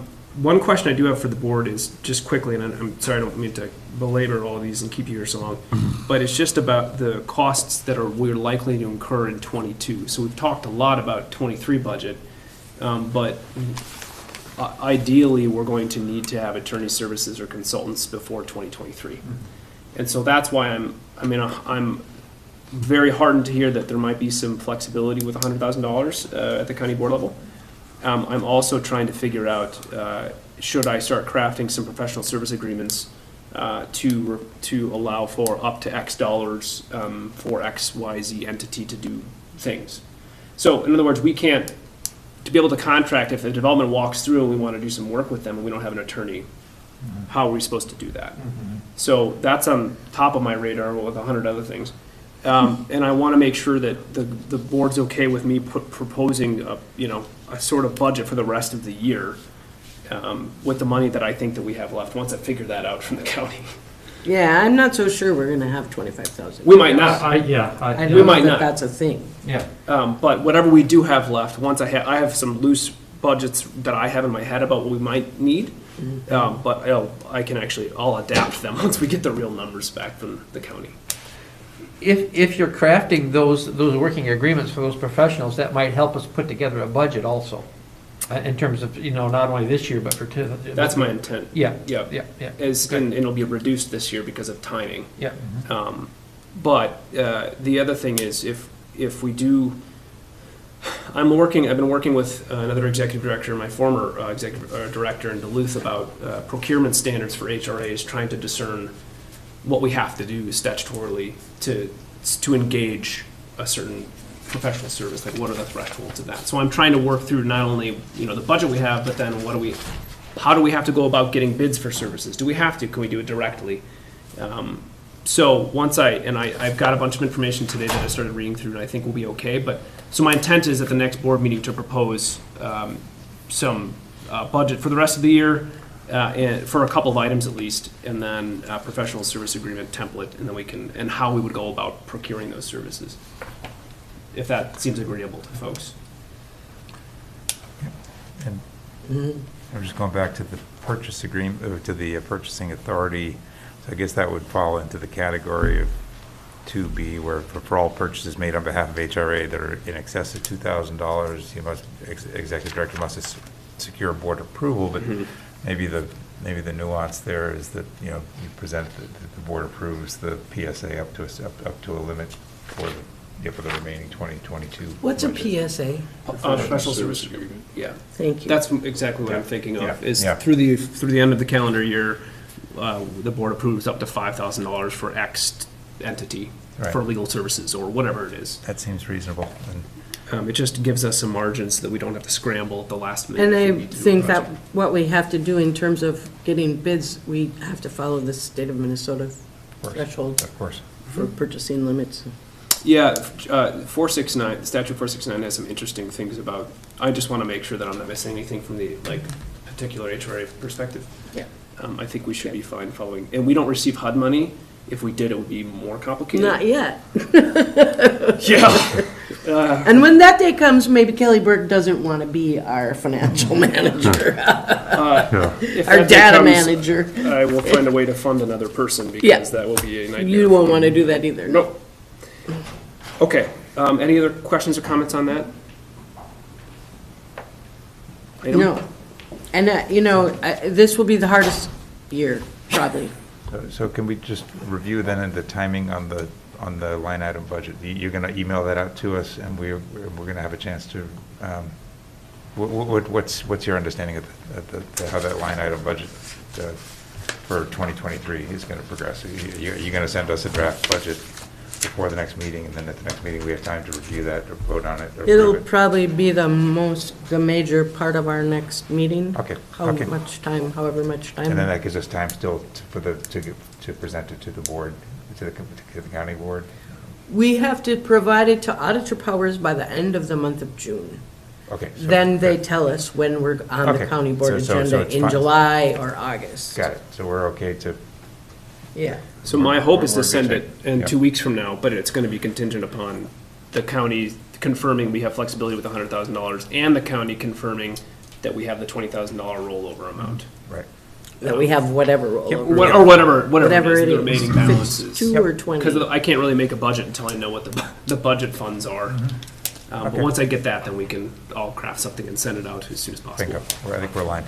Great. And I just sent the board the expenditures to date since that I have been involved with in a Excel sheet for folks. So you have that in your box. And I'll look at it and see if there's other stuff that happened that you don't have on it. Yeah, if I wasn't involved with it. I'm We not tried to sure. put our heads together and think of everything, but just in case. Okay, we should talk about liability insurance? Yeah, this will be quick, Chair. It's just, so I've worked with Auditor Powers, and MCIT is the entity that they provide. Which is Minnesota, Oh, heavens. I have it here. Minnesota County's I guess casualty, Intergovernmental no? Trust. Yeah, Minnesota. I'll go with that, Commissioner. That sounds great. what is it? Minnesota County's Intergovernmental Trust, I believe is how. Basically, I think that's a right. co-insurance or Yeah. from the whole county. It doesn't even say actually in his email, it just says MCIT Risk Management Consultant. But I'm sure you're right. That's who the county contracts with to provide self-insurance, and the HRA actually doesn't fall under the county's insurance. It's a separate entity, so we have to have our own liability coverage. And so my request is just, or is the board okay with me requesting basically getting a bid, submitting an application to MCIT for coverage? Because I asked him for, coverage amounts, and he said, well, I'd have to fill out the application. So I just wanted to get the consent to do that and see what And it would cost. who referred you to? Brady Powers did. And so I would also recommend that you should ask Beth for the contact that the EDA uses. I think that they use the same folks, is what I was told. Okay, this is a different person. Might be a different person. But Brady said that MCIT covers, that's who the EDA gets it through, but I'll double check. That's what I believe Brady had said. I'm happy to check that a little. And I know it by another name, and I know another person who just saved the EDA $10,000 on the golf course policy this week. So I'd like to maybe have you talk to Bob and see if I can, yeah, the golf course is a little bit of a unique entity, though. That's not, this is general liability. And that's a private organization. no, No, it's not. It's owned by the EDA. no, it's Oh, it a is. public. And I want to make sure that this organization will actually cover an HRA, because we are not the county. And this sounds like a county, co-insurance kind of, or cooperative insurance group. And our HRA is eligible to. Yes. They are? Yep, I've talked with him. He knows the situation. I've told Okay, him who we are and great. what we're trying to do, and he said yes. Good. Yeah. All right, I had a great working relationship with the local person who I worked with on the EDA board, liability insurance, For the EDA? for the EDA. Okay, yeah, I'm happy to ask whomever. This is just the recommendation from the county, Just so. a suggestion. I called my own insurance agent to see if I was covered. Because we carry a liability rider in addition to other stuff, and I've always had liability insurance as a building contractor. So I called my insurance company, and they said that if I was sued as an individual for something that I had done as part of this board, I would most likely be covered. If somebody else on the board did something that caused the whole board to be sued, I would not be covered. So I called the county attorney. She referred me to Brady Powers. I talked to Brady Powers, and he informed me that this MCT is, that probably that would be, that's who does all this governmental work and stuff. And he says, I certainly understand your concerns because of the powers that the HRAs have, whether you use them or not, but he said the legal powers that the HRA has certainly would make the board potentially vulnerable for lawsuits. So that's why this is really, has been really important to me to figure out what the deal is for liability insurance, because right now, our personal finances are on the hook. So do folks want me to, do you want me to apply to MCIT, this board, or do you want me to look for other providers, or how do you want me to go about? I think both, I think what Getting a Go couple. for Chair it, said just is get is it. a good Just get Get a idea. policy in place. Yeah. We need to do it. Thankfully, we haven't done anything yet. We have, To get sued on. Nobody can sue us for anything we've done That's so the far. problem. We haven't done a thing except for hire Jason, Yeah. Maybe that's sue-worthy, I'm not sure. perhaps. Okay, I will get an application just to see what the costs are, and I'll bring it before the board. Good. And it's 5 to 5. The NARO conference, NARO is the National Association of Housing and Redevelopment Organizations. They have a conference coming up in June. We are either a member or we're about to be a member of the organization. There's, yes, a mass And communication breakdown. And it's actually next week, The conference is next week in, St. Paul. and there was a lot of stuff on the agenda that Jason saw that he really liked. That could be of great relevance to us. Yep. If we go to this link, we can probably see it. Correct, yeah, so and, I wanted the board's feedback on it. The Minnesota NARO president reached out through a contact saying, hey, by the way, the conference is next week. There's a long list of interesting conversations. There's executive director roundtables from HRAs across the tri-state area. And they just recommended, hey, this is a great time for you to talk to other EDA or HRAs and figure out what you're doing. And the cost of the conference is, The cost is $4.95 for members, and we're a member as of 3 o'clock. okay, I submitted that cost to the county, because we were not a member, it turns out. So, yep, it's $4.95 is the cost for the conference in St. Paul. And then there, I would need to stay somewhere, and then food, but I would happily pay for the gas, the travel to go down there. So it's, that's why I wanted to ask this kind of was thrown at me this on Monday. I've been to a lot of narrow conferences over the years, and they are really topical and well worth the attendance, and I don't see how you want to be in this business without being at least at the annual conferences. They do a lot of other things too, but I'd highly recommend that. is that a motion to approve that It Jason is, should yeah. be? So they- Would anyone to second the approve. motion? I will second it. I think it's really Chris and important. Brian, I think it's really important. okay, any further discussion? All those in favor, aye? Aye. Aye. Aye. All right, and then we'll let the next thing be a motion to adjourn. I'll move to adjourn. Chris O'Brien, second. I'll second it. Commissioner Doe. All those in favor, aye? Aye. Aye. Thank you Thank very you, sir, much. for the lengthy meeting. Whoa.